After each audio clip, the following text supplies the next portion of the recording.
Bonjour, on est maintenant dans la capsule concernant les switches.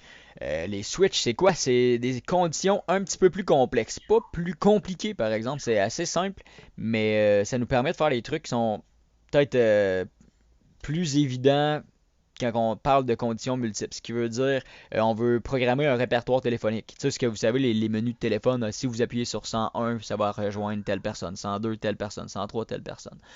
Euh, c'est tout simplement ça. C'est aussi simple que ça. On va prendre un switch et on va lui faire une condition. Ah, si c'est ça, ça, ça ou ça, tu fais ça, ça, ça ou ça. Donc, vous allez voir, c'est assez simple. On va commencer par se mettre un console write line. Pas read line, write line. Et on va lui demander quel poste veux-tu rejoindre, par exemple. Juste pour se donner une petite indication. Après ça, on va déclarer notre variable poste et on va lui dire égal, et oubliez, avez-vous oublié notre petite syntaxe convert.toInt32 parenthèse point virgule, et à l'intérieur de ça on a écrit console.readline parenthèse parenthèse. Donc là on va entrer le poste et après ça c'est justement ce poste là qui va devenir notre condition. Mais notre condition n'aura pas besoin d'un comparateur parce que ben elle a un comparateur mais pas au même sens où on le faisait dans le if.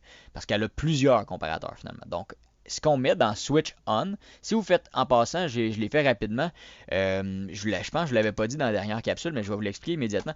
Si vous faites if tab tab, vous avez déjà la syntaxe qui est faite pour vous.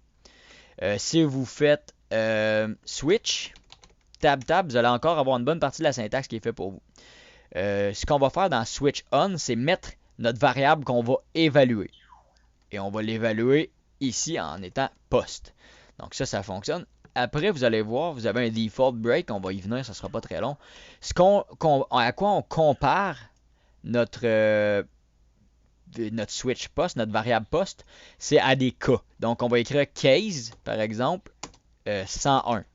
Deux points. Donc là, ça va dire si la personne a écrit 101, si la variable post vaut 101, tu vas lui dire CW, tab tab, tu as rejoint Bob. Et là, après ça, on termine notre cas par un break. On pourrait écrire plusieurs choses. On pourrait mettre plusieurs lignes, plusieurs indications. CW, on pourrait mettre plein de console readline. On pourrait rentrer d'autres trucs. On pourrait mettre un if à l'intérieur de ça. Il n'y a pas de limite. Jusque là, nous, on fait quelque chose de simple. On fait simplement lui mettre un dire, OK, oui, tu as rejoint cette personne-là. Après ça, on fait case 102. Point. Console. Point. WriteLine. Parenthèse. Tu as rejoint Marie. Et on fait un break encore. Tab, Enter. Case 103, 2 points. Vous voyez que quand je fais case 103, 2 points, il le replace adéquatement. CW. Tu as rejoint Jaden. Et voilà. Break. Et case 104. CW. Tu as rejoint Jimmy. Et voilà. Donc, on fait ça. Break comme ça. Et voilà. Et là, on a notre switch de programmer. On aurait pu en mettre un, on aurait pu en mettre deux, on aurait pu mettre pas 101, mais on aurait pu mettre 401, 404. On pourrait mettre n'importe quoi en fait, tant que c'est un integer. On compare un integer avec un integer, évidemment. C'est toujours la même chose. Donc, si vous vouliez comparer un string, par exemple, dire, ah, si ça, la personne, son nom, c'est soit Bob, Marie, Jaden, Jamie, euh, vous auriez mis un string ici et vous auriez mis votre case entre string comme ça. Parce qu'il faudrait que vous compariez des strings avec des strings. Vous avez déjà entendu l'expression, on compare des pommes avec des pommes, des oranges avec des oranges. En programmation, c'est la même chose. Le seul truc qu'on n'a pas vu ici, c'est le défaut en fait. Le default, il sert à quoi? Il sert à si la personne entre autre chose que ce qui est supposé, ou si la variable vaut autre chose que ce qui est supposé valoir, qu'est-ce qu'on va lui retourner? On va lui écrire CW par exemple. Tu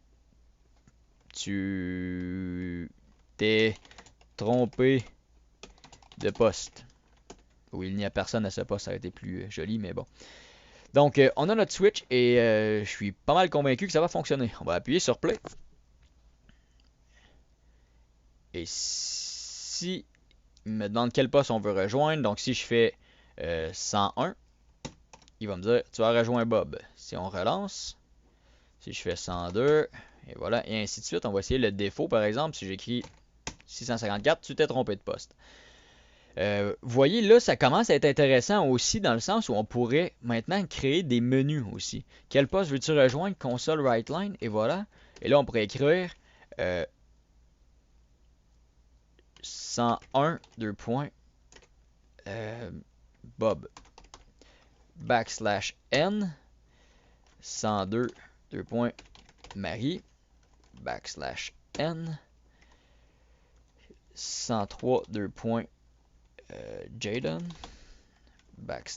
\n, et 104, 2 points, Jamie, et c'est tout.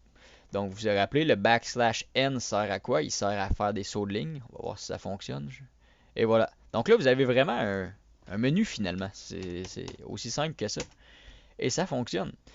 Quand je vous parlais dans une capsule précédente que les RPG étaient faits comme ça, c'est vraiment exactement comme ça que c'était fait. Et évidemment, c'était pas en C#. À l'époque, ça devait être en C, en Objective-C ou encore plus vieux que ça. Mais bref, vous comprenez le principe, ça reste assez simple. Si vous avez des questions par rapport au Switch, n'hésitez pas à me contacter. N'oubliez pas de faire les exercices. Il y a quelques petites attrapes qui sont intéressantes à apprendre. En fait, évidemment, les exercices, c'est pas seulement pour pratiquer, c'est aussi pour apprendre. Donc, je vous conseille de fortement regarder. Ceux-ci sont très intéressants par rapport à comment est-ce que ça gère un menu informatique ou comment est-ce que ça gère plusieurs espaces. On va utiliser souvent ça, des switches pour les inventaires, pour les weapons, par exemple.